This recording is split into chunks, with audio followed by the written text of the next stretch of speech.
Dr. Bros, I know that there's a lot of options for birth control out there, and I'm just wondering as a patient how I might go about figuring out which one is best for me as an individual. Oh, that's a really good question, Allie. So, as it turns out, there are lots of different options, and there's many reasons why we might choose one option over another.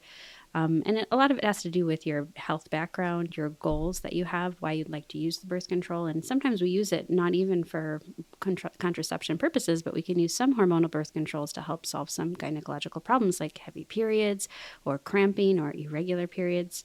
So, the best way to figure out what you would and should use would be to come on in, make an appointment with one of us, and then we can kind of go through your health history and what your goals are, and the reason that you'd like to start contraception to help you choose an option that would really work well for you and would match well with your body. Allie, do you know some of the risks of birth control? For certain methods that we call combined hormonal contraceptive methods, they have estrogen and progesterone in them. And these are great methods for a lot of people, but there are risks to methods that contain estrogen. Um, so there is a slight increased risk in blood clots, as we commonly call them DVTs or deep venous thrombosis. And so certain women or certain individuals have risk factors that would make those methods not as appropriate for them. So, say that I have uncontrolled high blood pressure, or I'm 36, and if I was a heavy smoker, it would be really important for the provider to know those things about me because estrogen would probably not be a good option. The good news is there's methods that do not have estrogen and are still very effective, some with just progesterone and some without hormones. And so, that's why it's really important when you meet with your provider that she goes over your complete health history, your family history, so that she knows a complete health history on you and then also can ask you some questions about the options that are appropriate for you and how you might feel about those methods. Mhm. Do you think there are some risks that I might have that I might be able to change that could maybe allow me to use one type of birth control over another? Smoking is a good example. So, say that I'm over 35 and I really, really want to use the pill because I know that when I was younger, it was easy for me to use and it didn't cause any side effects that were bothersome to me. But I'm a smoker. I could have a goal of quitting smoking. And once I successfully quit smoking, talk to my provider about, regrouping in terms of my contraception options and see if the pill might be right for me. In terms of other risks of birth control, there are some methods that we call long acting reversible contraceptives. And, like you were saying earlier, some individuals don't use these for pregnancy prevention. Maybe a person doesn't need contraception, but she might use it for making her periods lighter, for example, or less painful. But if she has the option of using an IUD, which is an intrauterine device, it would be important for her to know that it's a procedure and it's a device that goes inside the uterus.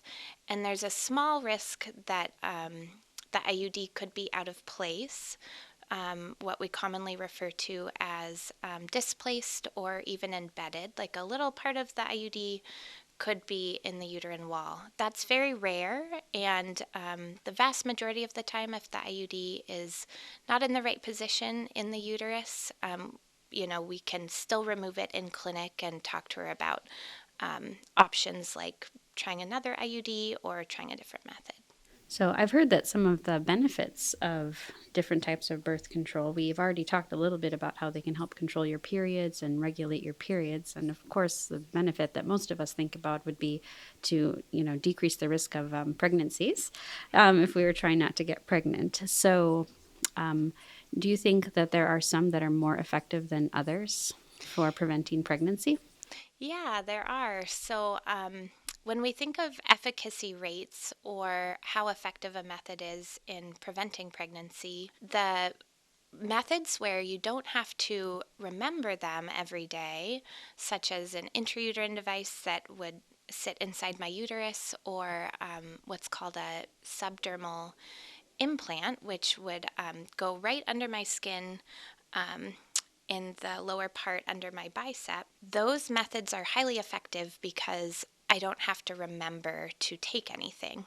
And so that's a big factor in efficacy of contraception is there risk of me, forgetting to take it or forgetting to take it on time or, is there any possibility that if I used a method that required periodic visits in the clinic, is there a possibility that I might not be able to accommodate that in my schedule? So, long acting reversible contraceptives are highly effective, over 99% effective to prevent pregnancy. And so, if that's a goal, having a very, very effective method, those long acting ones might be a good choice. The what we call combined hormonal contraceptives, like the birth control pill and the vaginal ring, those ones, they require me to remember and to take them correctly. So there is the potential for a little bit lower efficacy than the long acting ones that just remain inside my body. And then there's other methods like condoms, diaphragms. Those are great methods if we can use them consistently and correctly, but a lot of us are busy and it takes some planning. And so if I'm not confident that I would, reliably use condoms every time or know how to use a diaphragm correctly, that might not be as good of an option if preventing pregnancy is a very important goal for me. I do know, however, that it is a very important goal when we're speaking of barrier contraception, Yeah. like condoms, would be actually to help prevent sexually transmitted infections. Those are things like gonorrhea, chlamydia, trichomonas, syphilis. All these things are actually kind of on the rise now in our country and particularly in our area here in Alaska. So I think it's important to mention in our conversation about contraception that despite the these things can be widely used because there really is no contraindication to using things like condoms. Oftentimes we forget about their importance as well for contraception, but also for our own, sexual health and prevention of sexually transmitted infections. Actually, I often will tell patients, and I'm sure you do too, Allie, that no matter what method we're giving you for birth control, be it a pill, a ring, an IUD, or, for example, an implant in the arm, it would be really important to continue to use condoms to help prevent any sexually transmitted infections. So that's just another, thing. Sometimes when we're talking about contraception, we're just thinking about hormones and hormonal methods, but the barrier methods actually have a bit of a two-hit, success rate when we're trying to prevent pregnancies, but also for prevention of any sexually transmitted infections. So. And that reminds me, so if you have a young woman come in for a visit, is there an age that you would recommend testing for sexually transmitted infections or any routine screenings that you'd recommend? Yes, actually, we would recommend anybody that's sexually active to actually get screened every year for sexually transmitted infections such as gonorrhea and chlamydia because they are very common and they can have some lasting consequences in your life regarding infertility. You can also get pretty sick from untreated infections with these things as well. So generally, once you become sexually active, even though everybody gets a little bit, nervous and scared about pelvic exams, it's really important to have a pelvic exam to make sure that we're keeping ourselves healthy and really taking control of our bodies and our health. In general, the recommendation of the guidelines, tends to be between, ages 16 and 24 or 26, depending on the state you live in. They'd recommend annual screening for sexually transmitted infections. But I think that nobody should be ever concerned or feel nervous about asking to be screened at any age, even if you're 80 years old. It's always an appropriate time to be taking care of your health. Great. If I decide that I do not want to get pregnant, whether I have children or I don't have kids, and I just know that for me, I don't want to have that be a possibility in the future, would I be able to come in if I'm hoping to get sterilized? Yes, absolutely. So all of our providers are able to provide, permanent sterilization. It's actually usually these days, it's what we would do would be a bilateral self-injectomy, which is actually a surgery where we remove both of the fallopian tubes. Although you may have heard of a bilateral tubal ligation in the past, and that would be simply separating the fallopian tubes so that they're not communicating any longer. But the current trend now is actually for removing the fallopian tubes because, in addition to preventing, pregnancies when you've decided that you don't want to have children or you've completed your family, they are noting that there's some benefits to decrease the risk of developing certain cancers of our pelvis. So that's kind of an interesting thing that's changed over the last decade when we talk about contraception and, other benefits of having that. So this surgery is actually, it's usually an outpatient procedure, and we can do it laparoscopically. So that's when we would put a small incision in the belly button region, and we're able to put a little camera inside and inflate the abdomen with air. And then we'll usually use one or two other small incisions that are like half of a centimeter, so very tiny. We're able to put some instruments inside of your abdomen, and since your abdomen is inflated with air, we're able to kind of move around inside of there, find your fallopian tubes, and we have special devices wherein we can cut and cauterize them and remove the fallopian tubes from the body. This surgery is excellent because there's actually very, very little blood loss. And your recovery time is really quite quick. After we've removed the fallopian tubes, which we'll usually just pull out from those tiny little incisions, we close our incisions up, we deflate your abdomen, and you're able to go home the very same day. So it's usually a pretty quick procedure, and it shouldn't interrupt too much of your working life. So if it would be the goal to have permanent sterilization, you've decided you've completed all the childbearing you want to do, whether it was 0 children or 50 children, it is really a really nice option. And then with that added benefit of if we're also able to remove the fallopian tubes at the same time instead of just cutting them and separating them, then you may actually have a decreased risk of developing a cancer in the future.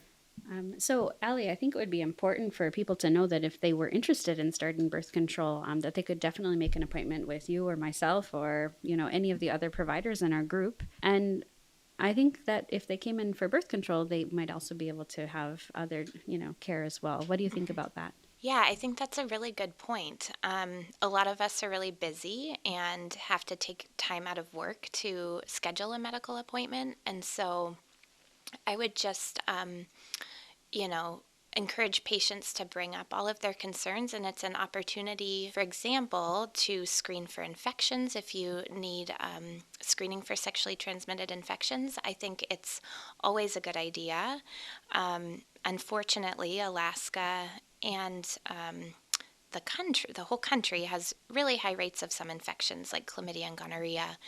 And so if a patient comes in and wants to discuss birth control, that doesn't mean that that's the only thing that, we have time for necessarily. So I often also offer screening at that appointment for infections because, because she took time out of her day to come to the appointment, I'd like her to achieve all of her goals for that appointment if we have time. So one thing that I love about our clinic and is really important to me is that our patients are very diverse. So they come from all backgrounds, all walks of life, and we take all types of, or various types of insurance, I should say. So Medicaid, Medicare, private insurance, and we are able to provide really comprehensive OBGYN services.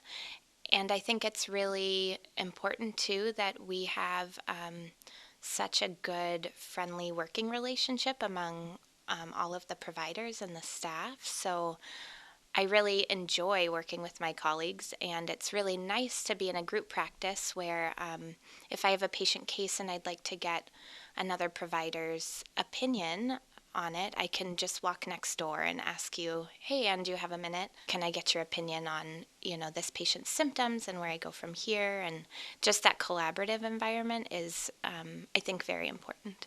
Yeah, I agree with you, Allie. I think that's one of the strong points that we have at Alaska Women's Health, since there are so many people with, providers with different backgrounds and different levels of experiences. A lot of times, we might have a patient that Maybe I haven't treated what their problem is before, but I can just walk down the hall and talk to one of my colleagues, and they may have, years of experience of treating whatever that problem is. So I think that's one of the strengths of our practice, is that you have a lot of minds that can help take care of, any patient's concerns or conditions to try to help them, get the right answer and the correct treatment. Yeah, So absolutely. I also think that everybody in our group has a lot of different personalities as well. So, in the fact that we are able to provide healthcare for women of all different backgrounds that come from all different, nationalities and countries. We have many international patients here from Alaska, from all over the lower 48. And our providers are very diverse as well. And we've come from different places and, different nationalities and backgrounds. And I think that we can provide a diverse, panel of providers for our diverse panel of patients that we have here in Alaska.